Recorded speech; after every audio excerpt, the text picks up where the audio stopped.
Ok, salut tout le monde. Ici Tamin de Galtus Games. Nouveau devlog sur Kingdom's Edge. Ophi n'est pas encore là parce que, comme on l'a fait remarquer dans les commentaires, bah, il est pas là simplement.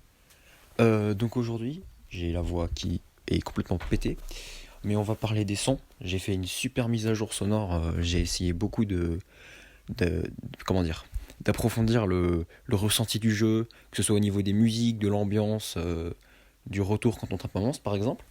J'aimerais aussi qu'on parle un peu du domaine encore, oui, parce que c'est un peu le centre du jeu.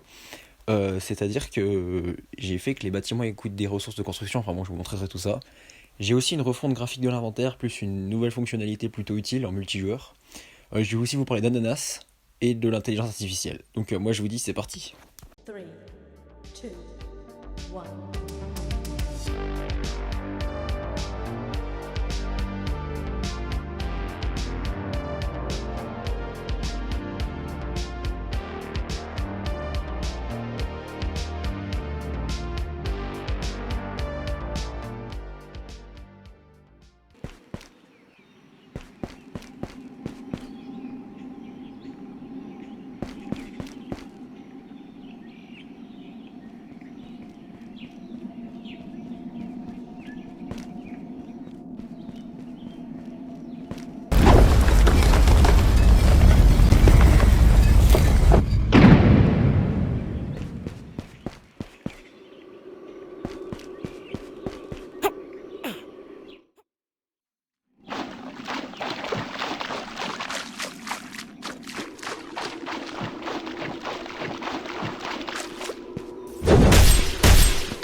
J'ai aussi fait une petite musique. Alors au début je voulais partir sur une musique de menu, j'ai mis des petits pam pam pam. Puis là, plus j'avançais et puis plus c'est parti en musique un peu lugubre que je pense que je mettrais dans un donjon ou un raid ou quelque chose comme ça. Et donc je vous laisse écouter une petite partie et puis je vous mettrai un lien si jamais vous voulez l'écouter en entière. Sachant qu'elle est pas du tout finie, j'ai plein de morceaux que j'aimerais revoir. Et bon, globalement j'ai fait les rythmes simples et j'ai mis des samples que j'ai trouvés par-dessus. Donc voilà, j'espère que ça vous plaira.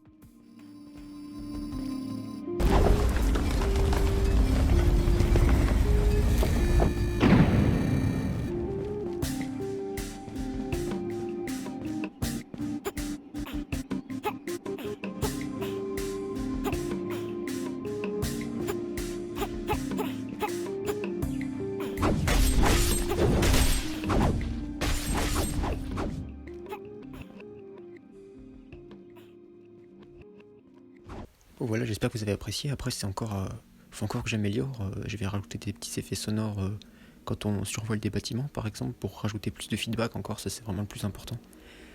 Je voulais aussi vous montrer en termes d'immersion au niveau des lumières. Donc les lumières, ça va servir en 3D à mettre en relief des zones. Par exemple, on peut, si jamais, je sais pas, on a une ambiance de jungle, c'est assez intéressant de mettre des petites lumières vertes par-ci par-là pour rappeler cette idée.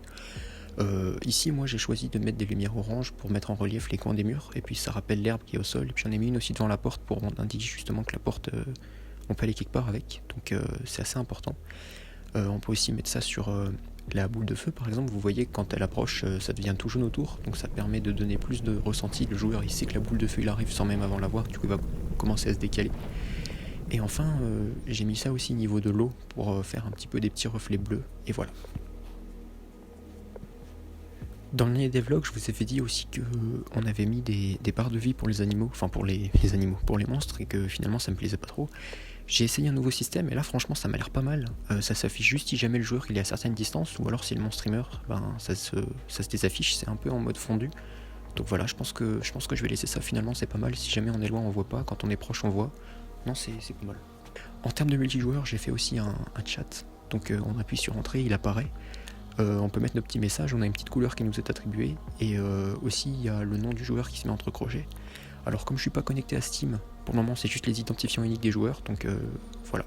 Mais quand le jeu sera sorti, il y aura les pseudos Steam de chaque joueur qui écrit son message. Ok, donc du coup les bâtiments. J'ai amélioré le système, donc on a le coût des ressources, ça s'était déjà demandé, mais maintenant c'est tout fonctionnel. Donc si jamais on a assez de ressources, on peut le placer. Si jamais on n'en a pas du tout, bah, ça nous dit où est-ce qu'il en manque, ça met le petit nombre en rouge. Et puis quand on place, ça nous enlève les ressources.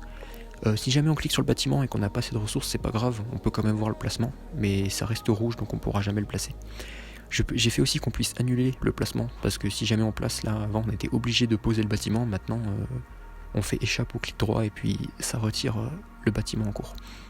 Un autre truc que j'ai fait, c'est la tente. Donc dans la tente, on va pouvoir changer de héros. Donc on rentre, il y a une boîte de collision qui détecte l'entrée du joueur et il propose tous les héros qui sont disponibles. Donc là j'ai l'archer, le berserker et le nécromancien. Il y a un petit dégradé entre du noir et puis la couleur du héros. Donc ça je peux changer dans les paramètres de chaque héros, donc du vert, du rouge ou du violet. Ce que j'ai fait aussi, c'est que l'image représentant le héros, donc il va être en action. Là c'est bête, hein, j'ai un arc et un point, mais ça va être un archer qui est en train de tirer une flèche et je sais pas, le nécromancien il va être en train de réanimer quelqu'un, j'en sais rien. Vous voyez par exemple le berserker, il est en train d'écraser quelque chose. Donc ça, ces images là elles grossissent quand on passe la souris dessus, et puis quand on clique ça nous attribue la classe. Donc voilà. Ensuite, seconde grosse mise à jour, ça va être au niveau de l'inventaire, je l'ai refait graphiquement.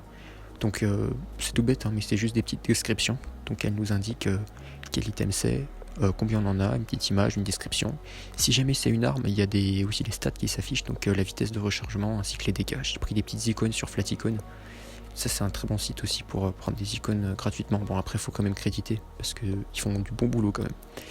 Aussi on peut jeter les armes, donc je vous avais déjà montré ça dans le précédent devlog, on peut les jeter si jamais on la récupère l'arme et qu'on l'inverse avec une autre.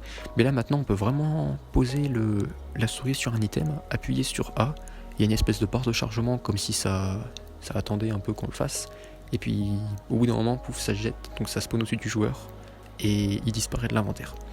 Donc voilà.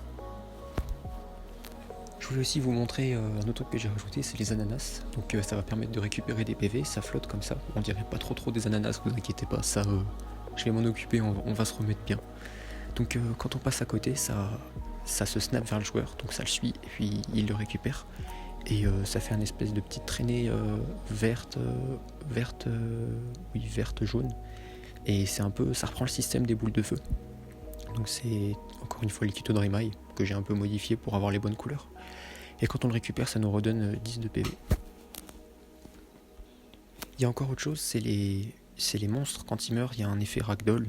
Donc j'active la physique sur tous les os, et puis ça tombe et ça roule. Et au bout de 5 secondes, il désactive les ragdolls, sinon ça commence à coûter beaucoup de ressources si jamais on tue beaucoup de monstres.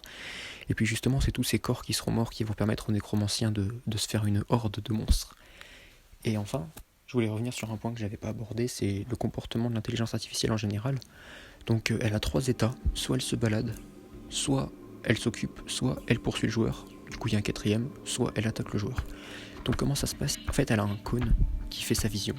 Et si jamais le joueur il rentre dans ce cône, elle va commencer à le poursuivre et dès qu'elle arrive à bonne distance d'attaque, elle va lancer son attaque. Et puis ça fait comme ça en boucle, si jamais elle est trop loin du joueur, elle va se rapprocher, elle va réattaquer.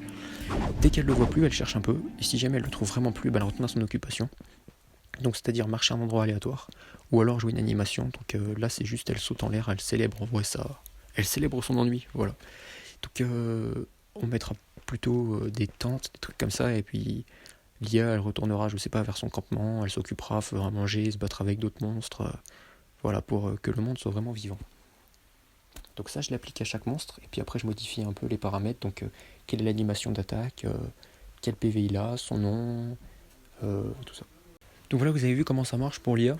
Il y a un truc qu'il ne faut pas oublier cependant, c'est que si on veut qu'elle se déplace, il faut mettre une espèce de... ça s'appelle un Navmesh Bound Volume. Donc on agrandit une sorte de boîte, et puis dans cette boîte, il va calculer tous les endroits où les intelligences artificielles vont pouvoir marcher. Et donc comme ça, après, dans cette boîte, il va calculer des positions pour qu'elles puissent y arriver. Donc c'est tout pour ce devlog, j'espère qu'il vous aura plu. Je vous rappelle que vous pouvez liker et vous abonner si ça vous plaît, ça nous aide beaucoup, vraiment beaucoup. Puis ça coûte pas grand chose, un petit clic, hein. Allez vas-y, tu peux cliquer, je sais que tu peux le faire. On a aussi Discord où je fais des mises à jour, Instagram, Twitter, et puis moi je vous propose qu'on se voit dans le prochain devlog. Allez salut.